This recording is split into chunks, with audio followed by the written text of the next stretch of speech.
Welcome to the Salmon Runs YouTube. Enjoy the video. You start by signing into the Apple ID that made the purchase. This ensures you can view purchase history and request changes. Once signed in, open the App Store and tap your profile icon at the top right. Make sure your device passcode or Face/Touch ID is ready, because you'll confirm identity before hiding or reporting a purchase.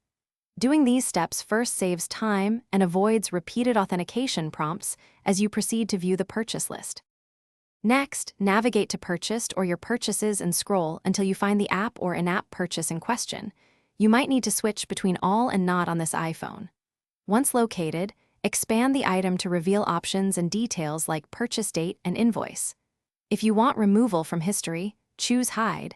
If you need a refund or to report an accidental charge, tap Report a Problem and follow the prompts.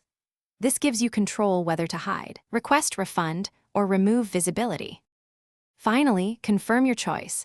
Tap Hide to remove the purchase from visible lists or complete the Report a Problem flow to request a refund. Follow all confirmation prompts.